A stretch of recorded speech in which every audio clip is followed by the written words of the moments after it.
Hello, I'm Joan. I'm a Canadian family physician who also works as a restorative medical educator, facilitator, and coach. I create spaces that rehumanize the work of healthcare. I'm creating this podcast to remind myself, as well as anyone else working in a helping profession, that when you are working and caring for your human patients, you are the other human in the room.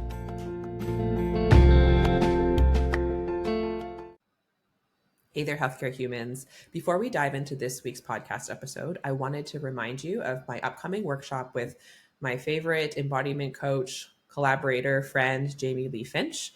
The two of us are putting on, for the second time, our workshop called Body to Body Medicine.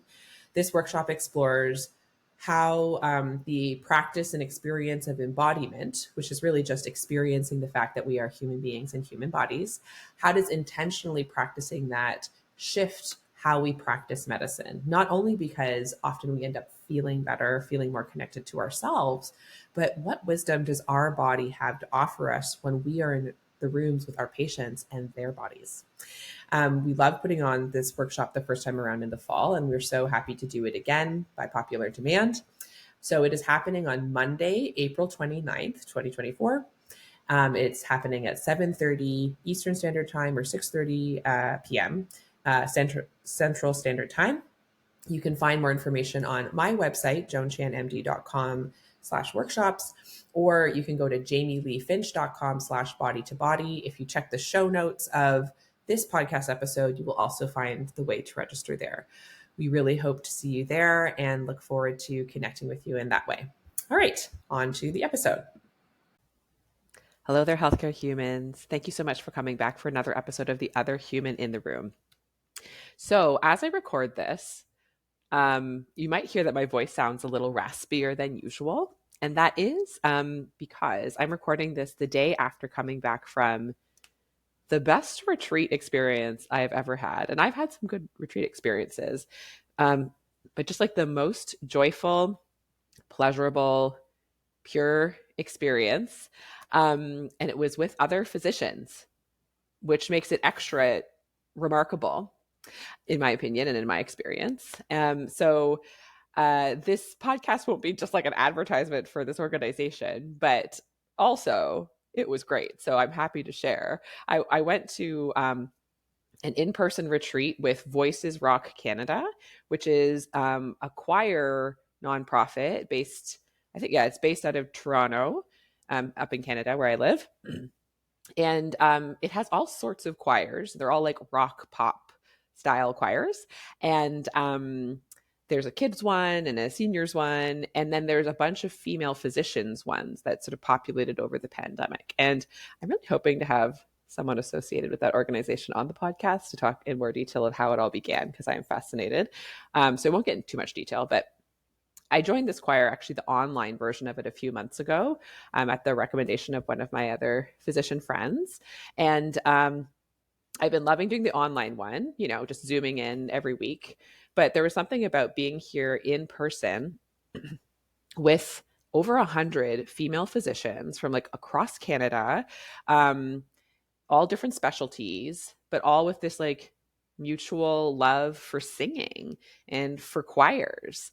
And the amount of joy that I felt over the course of this weekend was really remarkable. And I think there's at least two big reasons why that happened. So one of the big reasons was honestly like how the retreat was set up. It was designed perfectly. Like I do still intend to someday help design my own retreat. And I was taking serious notes from this one. Things started late. There was tons of space for connection, or just like I was able to have a nap on the one day. So it wasn't like overbooked, and it was just like really thoughtfully run. And so big shout out to the organizers for that. And there was how I showed up to the event. And so for this podcast, I really want to focus on what it was that I did ahead of going into this experience that really allowed me to experience it in a different way.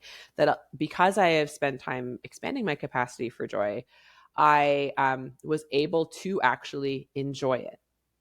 is there was a time earlier in my career where I would have come to the same event and have been so self-conscious and socially anxious. I would have constantly been like thinking, oh, but who should I sit with or who should I talk to? I don't know anybody. Probably cling to the one friend I did have, but then think, oh, she probably thinks I'm clingy. I wouldn't have signed up for the open mic night to sing with a live rock band in front of a bunch of strangers I didn't know. There's like over 100 female doctors here. I wouldn't have brought my ukulele to like play along for the sing along part. I would like, oh, I'm not good enough, hid in the back. And I still would have like had a good time because still like singing, even when you're feeling socially anxious and have a very strong inner critic who's very harsh on you, it can still be a good time, but I wouldn't have had like one of the best times of my life. So that's the part of it that, we can put ourselves in spaces that are beautiful and designed for pleasure. But have you ever had an experience like you're on like the best, what should have been the best vacation of your life, and everything around you was wonderful and you're getting massages or whatever, but it's like a storm in your mind, and you hate it and you're resisting it and you're yelling at yourself, and you're focusing on everything that feels terrible about it only in your mind, right? That's the part. We can do so much for ourselves, and life can be so much better in general, as well as bringing that same expansion of capacity for joy to our work in healthcare. It can be a game changer. And so that's why when I reflect back on how I did show up, now that I like genuinely enjoy myself, have a much higher opinion of myself, like I quite like myself now, which is, it still feels a little like, ooh, don't say that out loud. Who do I think I am? But like, it is also just true. Now that I have just a much deeper friendship with my body and I'm in a really like loving relationship with her, yes, all of that is what has quieted like the inner critic and helped the social anxiety go away. And instead, then I was able to like show up in a way where I was open and curious and warm with other people, and they reflected that back to me. Also, when other people would like say kind things to me, I wouldn't like immediately want to die. I would like say thank you, and and was able to be a part of that. And all of that is because of what I have done to expand my capacity for joy, and I think back on before I'd really done any of this work intentionally, maybe especially like when I first had kids, that's what kind of woke me up to the level of joy I didn't even know was possible to feel. No, not ever. My body still knew it was possible. So my body had experienced it when I was a child, but it had been forgotten by my conscious mind for sure. And that's not to throw shade at like, I mean, my wedding was great. I still felt love for my husband, but like the intensity of joy was a completely different quality having kids. And not constantly. Lots of times having kids feels not like joy. It feels terrifying and grinding and very exhausting. But there would be these moments where this like little being who had my face said the most pure sweet thing and like gave me a big smile. And then because my capacity to experience like that level of joy, I didn't even know to expand it or to tend to it. It would feel piercing. It would, and also like painful. And it would immediately bring up all these other emotions. And that felt really terrible. It would be very hard for me to just stay present with like the joy of experiencing the sweet moment with my kid. And then I would have self deprecating stories about that, Brene Brown calls a version of that foreboding joy, where it's like there's fear that comes up. That's definitely part of the emotions that come up that used to come up, and still a little bit, but really not as much, that used to come up for me. So I'd have a pure moment of joy with my kids, and immediately it would be like, hold on to this because it's not going to last. Like that sort of scarcity fear kind of mindset. And like, oh, and even like dark thoughts of like, what if my kid dies? Like that would be a common thought that would pop into my head right after a pure joyous thought, because it's like, this is so precious to me. I'm terrified it'll be taken away from me. What will happen when he gets bigger and starts to hate me? Like all of those things would come and just like cloud and darken this pure moment, And then there would be shame stories too. So like I'd have a moment of joy with my kid, and then the shame part of me would just be like, who are you to even you don't even deserve to feel this good. You know, lost your temper at the same child 30 minutes ago. How dare you? You don't deserve to feel this joy, and would like start to I beat myself up about feeling pleasure, right? And all the like old social conditioning from my religious upbringing of like that feeling joy and pleasure was just like evil or whatever. All that would like grumble to the surface too, right? And another very recent framework, actually, that Jamie Lee Finch, who was on last week's episode, she shared this Abraham Hicks like audio clip with me. Abraham Hicks, I don't know like a ton about them. It's definitely very out of what we would consider the norm for a science-based audience, and I don't know a lot. It's this woman who is not named Abraham Hicks, but is channeling, I think, a series of spirits, or maybe one spirit that's called Abraham Hicks. The situation that was delivering this quote is very interesting and worth looking into, and not something that I hold conscious belief of any kind about. I'm just open to it. And what they said about joy really resonated, even without having to really be on board with all the rest of it. So I want to share it with you because I was like, oh no, there's something here. There's wisdom here in the midst of this. So I'm going to read the quote to you of what they said. So basically, Abraham Hicks was talking about in some ways focusing on the good that's in your life. That's a very reductionistic way of thinking what they're saying, but that was the general gist of it. And someone who was there raised their hand and said, like, why do I cry when I'm happy? Why do I cry when I feel joy? And so again, just speaking to one of these emotions that can happen when we feel so much joy. And I think there's nothing wrong with crying or right with crying. In this clip, the person is like sobbing. And so it's like quite a bit of crying that was happening when they were feeling joy. And I do think it's interesting because that's something else I've noticed. So like at first I'd feel joy and I would be overwhelmed by it and like cry or need to like dissociate from it because it was so much. That spoke to my capacity for joy, right? And now, like at this retreat, there were several times over the weekend where I would well up because the sound of being in a room with 100 other like female physicians and like singing so beautifully, it was like, and so I'd well up and I would allow that to happen. And then I'd sort of allow the joy to settle. And I often wouldn't end up crying. It would have been fine if I did. This is not like pro or anti crying. It's just that I noticed that to be true. And then interestingly, Jamie sent me this clip over this weekend and I listened to it and I was like, oh, that's like, I think a bit of what's happening here. So this is the direct quote from this clip from Abraham Hicks that I just think has something interesting in it. The one extra thing I will say is Abraham Hicks talks about source. You know, some people would call it God or the universe, base source of all goodness, right? Which isn't necessarily my spirituality even, but I still think even if you view it simply as an analogy or metaphor, there's something there. So what they say is, you cry when you're happy because you have not calibrated yourself long enough or precisely enough to be in this moment, ready for what it feels like when the whole of Source and all its love is flowing to you and through you. That's why sometimes people call it overjoyed. In other words, there's more joy than you have consistently calibrated to. So you might be calibrating to it in this moment, but you're really not quite ready for it, not completely. The thing I think that's interesting about viewing it that way, it speaks sort of similar to my notion of capacity, like you can stretch your capacity for joy.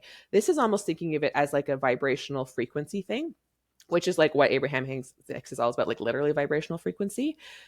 I find that a helpful analogy and way of thinking of it, and I'll just leave it there, like just the idea of like attuning to what you pay attention to, what you focus on. You can focus on the light in the room or the dark in the room. You can focus on this voice versus that voice, which they're all actually vibrational frequencies, audio waves, right? And so this is speaking to what you're attuning to, paying attention to, and therefore amplifying your experience of emotionally.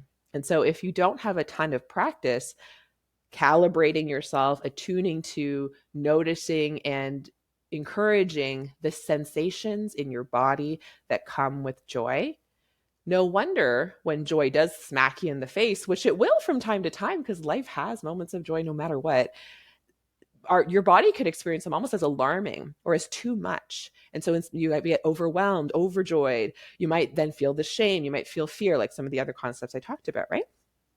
None of those mean you're a bad person. None of those mean you're flawed or you have to fix them. It's fine. And if you want to keep feeling joy with all of those window dressings, you can. Like, it's okay. This isn't about one way being the ultimate moral way to do your life. I'm sharing the fact that I used to really have a lot of window dressings that felt quite painful and interrupted my experience of joy. And over time, I have practiced, I guess, calibrating to the frequency of joy, or I more often say expanding my capacity for joy, just different ways to say English words about a somatic experience. You know what I mean? And I want to share those with you because that's what I do on this podcast. So there's sort of going to be three buckets that I want to talk about. So the three buckets are intentional pleasure practice, which is going to be just like an update on what I talked about in the pleasure activism podcast a little while ago and how it's going. The second one is enjoying your difficulties. And the third one is sharing joy, giving away joy in order to receive it back. So the first one is just the notion that I really am intentionally carving time out and protecting time that is purely for practicing pleasure, practicing experiencing joy, which is a piece of pleasure, in my opinion. So signing up for this choir, signing up for a dance class that ended up being kind of in some ways really pleasurable and joyful, and then didn't have other elements that meant I didn't continue, but still great to like sign up and experience it. The fact that most of the time when I do quote unquote exercise, a large majority of it continues to be a dance related movement like fitness, martial, etc. It's because I feel so much joy when I'm moving in those ways. It feels so good. Learning the ukulele and learning more of the piano exclusively to play and sing and learn Taylor Swift songs. And that was a really neat thing where like, so I have for a few months been like practicing and relearning to play the ukulele to the point where I actually like know many of the chords, not all, but like many of the common chords without having to like look up the tab every time, which I'd never gotten to in the past. And it's exclusively because I'm just like hungry to really play Taylor Swift songs. Like I have several guitar and piano books of hers that are like her albums. And so I'll just like play through the Red album and I'll just play through folklore. And I can't actually even do all the songs because some of the chords are still too challenging for me, but like I will do all the ones I can. And through that process, I learned to play ukulele well enough that then on this past weekend, I was able to play along with the sing along where they had basically, it was so cool. Like they had everyone there and they had a projector with like a chord tab website up on the screen. And so it was just the tabs, didn't say like which things to press. I was able to play along with pretty much every song that they did. That's like, and so I know that this, can you see how that's an analogy for the rest of this? Practicing that we can get behind that. I practiced the ukulele enough that meant in a different setting, that was a transferable skill where I was able to participate more fully. That's true with the enjoyment part of it too, not just the physical knowing where my fingers go on the ukulele. The same thing was true with practicing feeling pleasure, practicing doing something because I wanted to, and the reason I wanted to is because it felt good. That's the reason I was spending so much time learning Taylor Swift songs.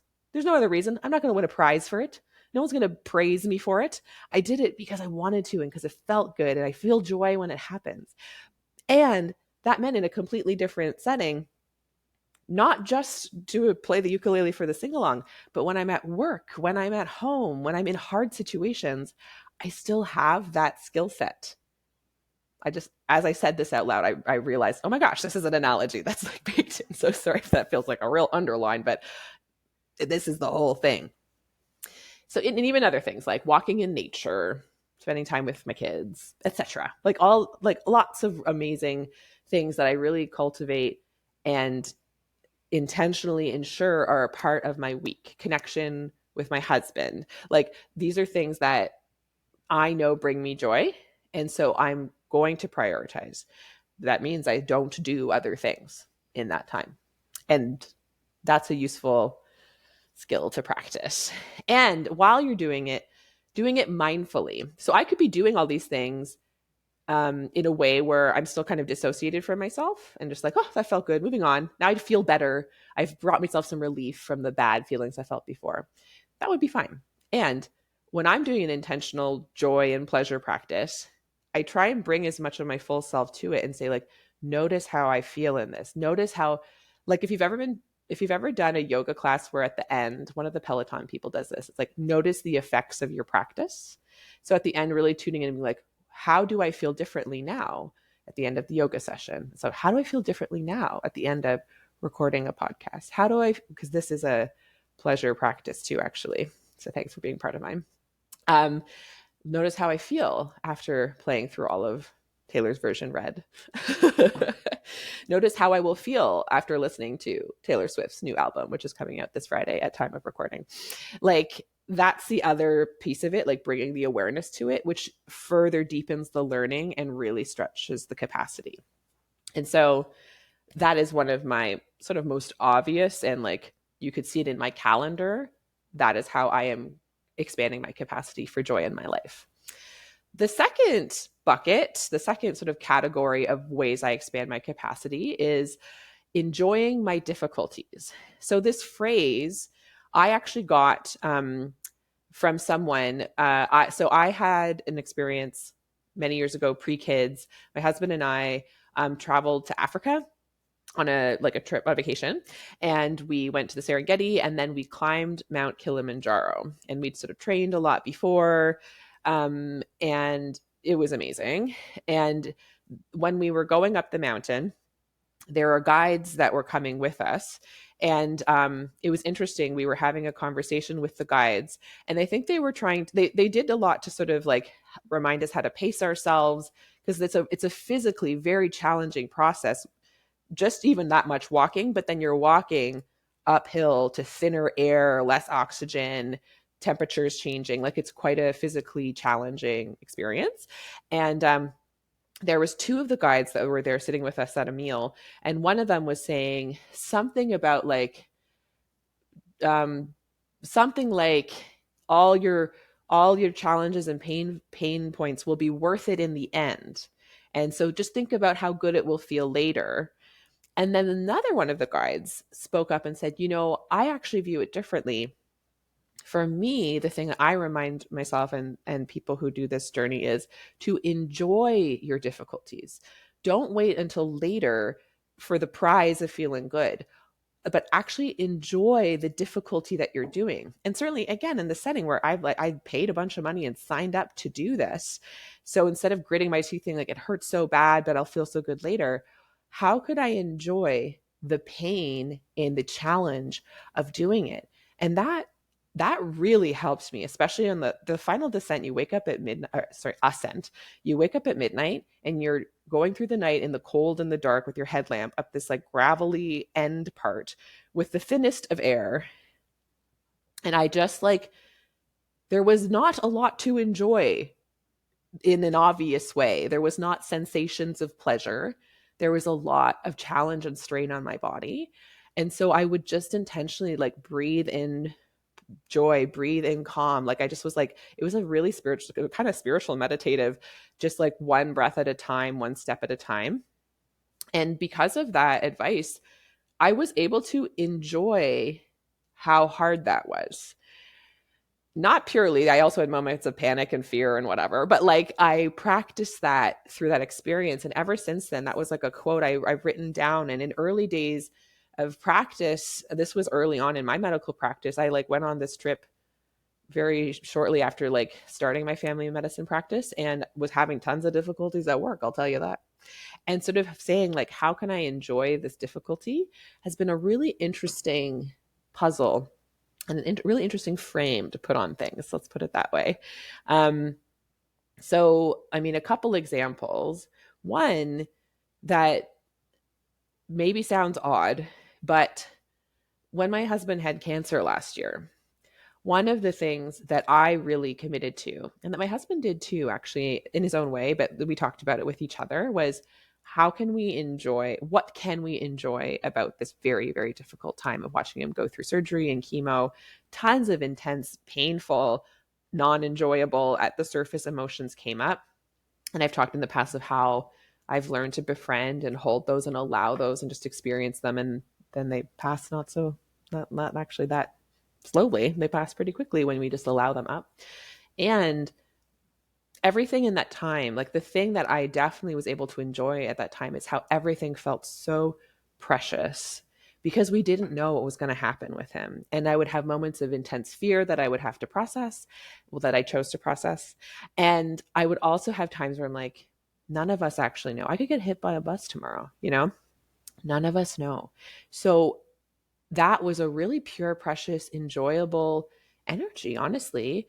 The way I was able to cherish my kids, even when they were being, 2 and 5 or 2 and 4, however old they were, like the way I was able to let go of some of my previous hangups about anything, the way I was able to enjoy and connect with my husband, even though, we were physically unable to be with each other in many ways than we normally would. Like even while I was getting chemo, we like didn't even kiss that much. And like, so, and also he was really unwell. And so physically he went to sleep a lot earlier than me. We shared space a lot less frequently. And yet I was able to enjoy, that meant because I was intentionally thinking about it, I enjoyed the time we did have. And that was a way to enjoy in the midst of difficulty, Another different example is how I've come to enjoy many of the difficulties I have with patients, especially certain patients, the ones I would have classified as difficult, challenging, heart sink,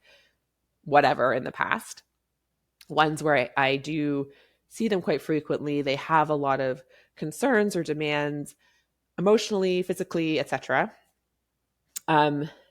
Over time, and especially with this intention of finding what was enjoyable in those encounters, releasing the inhuman stories of what I thought I was supposed to be doing to fix or whatever in those rooms, still holding clear boundaries about like how much time I'm spending with them, how frequently I'm seeing them in a way that feels like it honors my capacity. I'm able to enjoy those appointments so much more.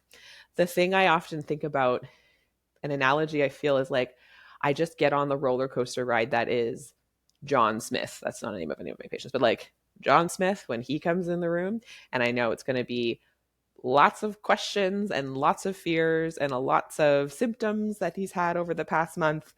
And he's going to do his thing. And that's how he's going to be every time. And I used to really get freaked out and think I had to solve all his problems. But I've learned to enjoy the difficulty of him, which makes it way less difficult, by the way. So I'm on this roller coaster ride of, what's he going to say next? What's the energy he's going to bring this time?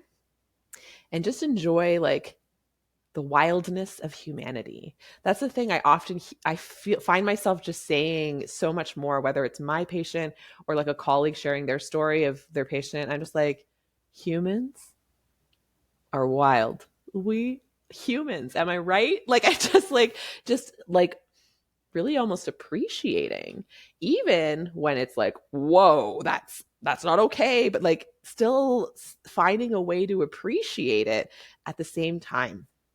I don't know how to say it more clearly than that. And so that's what I'm going to say. But like enjoying, if you can find a way to enjoy your difficult patients, what will happen? How will that expand your capacity for joy overall? Just a little nugget for you to think about. The last thing I wanted to say in this like enjoying your difficulties category is bringing up this concept that I've heard. I haven't dug deep into it. I haven't read the book or anything. But there's this concept called existential kink. And it's connected to kind of kink from like the sex world, like BDSM and stuff. And I, again, just like earlier with Abraham Hicks, I don't know a ton about it. But the idea of it, I believe, with existential kink is like the dark parts of yourself, your shadow side, if you will, like the things that usually you feel like you have to fix or you're tormented by. And even extending that out to the world, like the things about our existence that are tormenting and hard for us. what if we can find a way to derive pleasure from them? Because that's, BDSM, like deriving sexual pleasure from physical pain. This is extending it to the existential, emotional realms. And there's something interesting about that I've been exploring just a little bit. And I was trying to think of an example. And like, I do at this point have actually almost no anxiety, but do have this like pleasurable thrill of doing something very poorly at work. And I'm not saying I would have the same sensation about anything I did poorly at work, but so forms, specifically forms, is what I have. Also, following guidelines. Those are two things that, like, when I reflect on and view, and not all guidelines, but just certain factors of certain guidelines that I've just deemed not compatible, maybe with anyone in humanity, and certainly not compatible with this particular human. Okay. And same with forms. So both of these things are things that are a part of my day. And I get a thrill is the word that comes to me, like that kind of pleasurable thing of like doing them very poorly and breaking the rules of how to do them.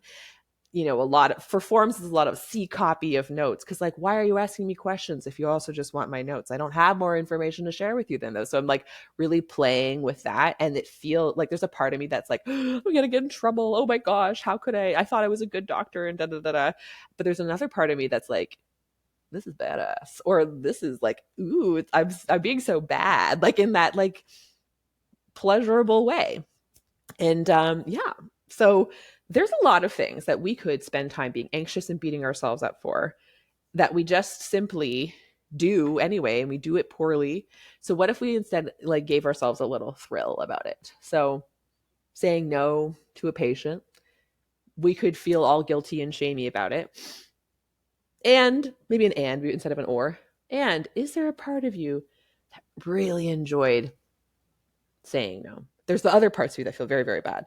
But is there a part of you? Probably, because when you said no, you honored some need in your body. So there's some little quiet part of your body that's going, oh, yes, thank you. You protected me. Thank you so much. And that's its own kind of joy or pleasure, right? That's what I'm speaking to here. So that's the second category of how I've expanded my capacity for joy, is enjoying my difficulties.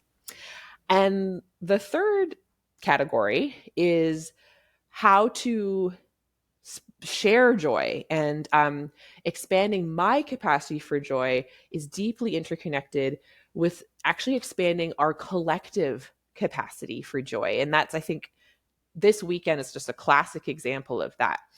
The quote I always think of, and at least when I tried to search it this time, I could not find who wrote it. I'm pretty sure I said this quote in an earlier podcast, and maybe I found who wrote it then, but I can't find it now. So the quote that I always think of is, joy can only be maintained by consciously giving it away. Another thing I've heard is one of the best ways to sustain joy is with gratitude. And those things, I think, are really linked, right? And so basically, this weekend, I would have a moment where we were singing a song and it felt good. And I'd turn to a neighbor and be like, that was amazing. That felt so good. How did you feel about it? And then we'd be like, yes, wasn't that amazing? And we were like, oh my gosh. And we're just sharing.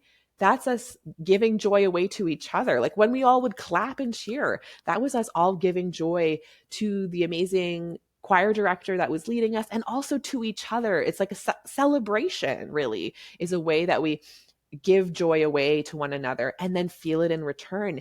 And then that resonance, speaking in, audio terms, just having done this choir weekend, thinking about our vocal frequencies, it's this emotional frequency that we're like allowing our joy to reverberate in one another. Sometimes literally, like, because we're singing together, because we're clapping, because we're speaking it to each other, but even just like smiling at each other, that lights up something in us and lights up something in them, right?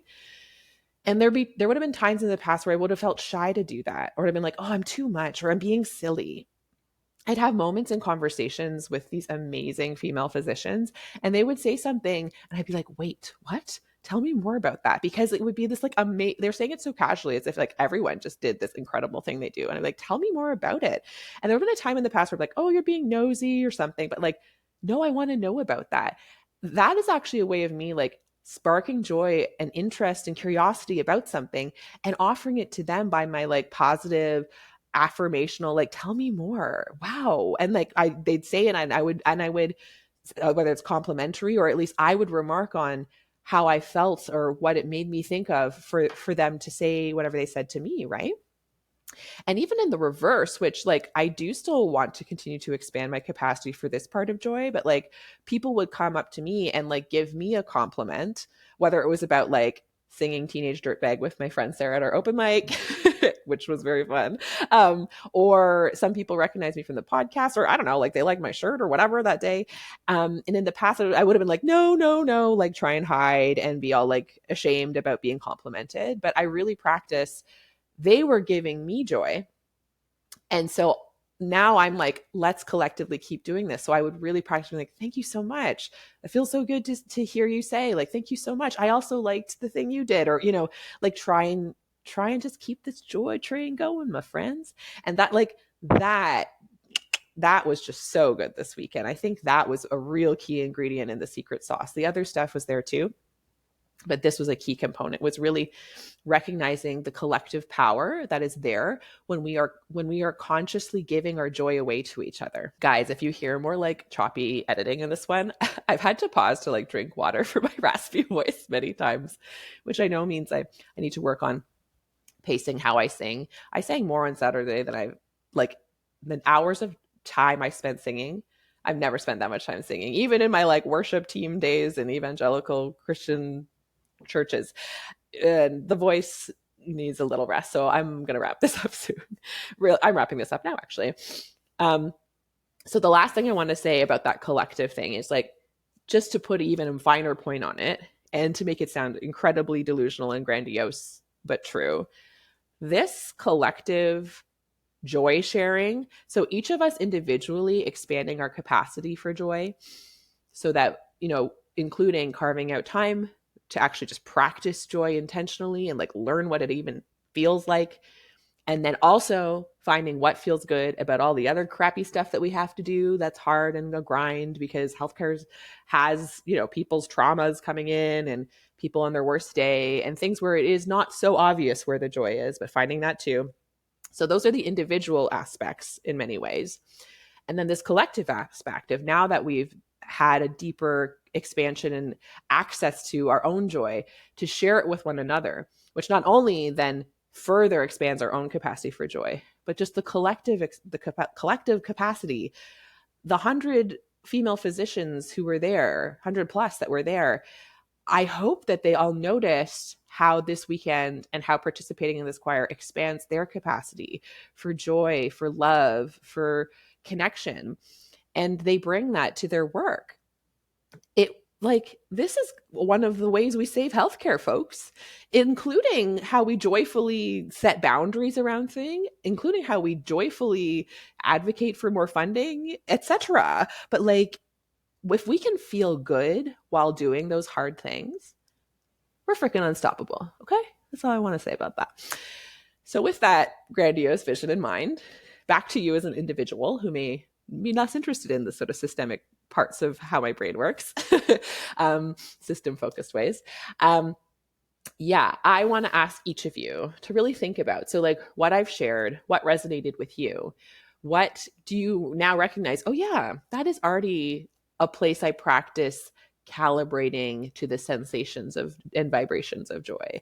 That is a place I already practice holding capacity for joy already in your life, because I'm sure you're doing something, but maybe you're doing it and you feel like it's just to bring relief from the pain of your day.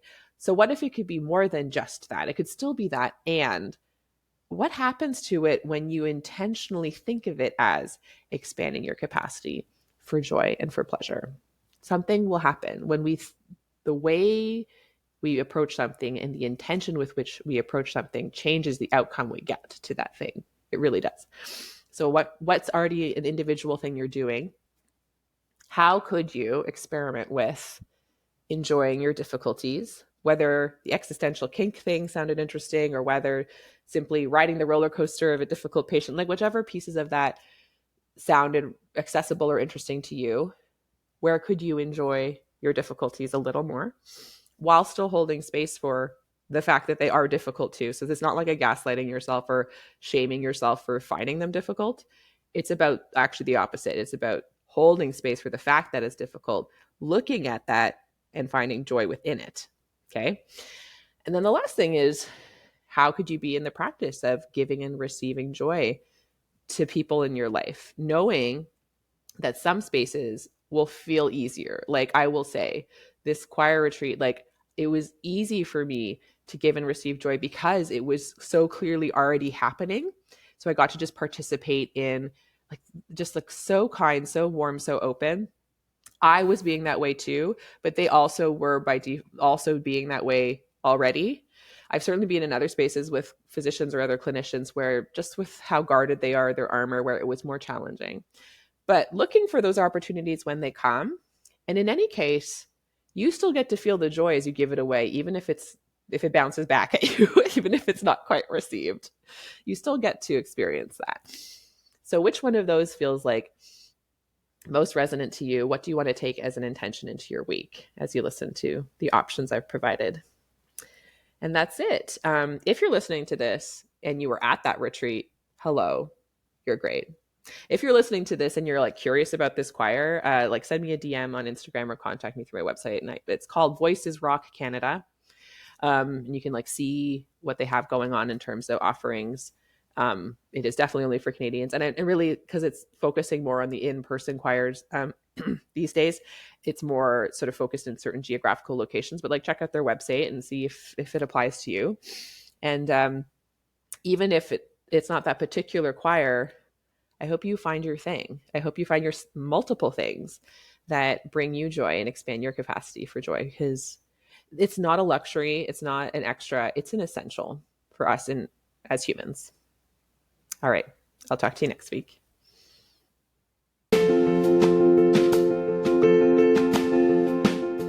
I would love to take this work deeper with you. Visit joanchanmd.com today and discover my growing menu of options for restorative medical education to suit your learning needs. I offer one-on-one coaching, customized workshops, and self-study courses that allow you to connect not only with my work on a deeper level, but also with other healthcare humans just like you. So if you want to start humanizing your work in healthcare to a deeper level and do it in community with others, please visit joanchanmd.com and find those options and what fits you and your life today.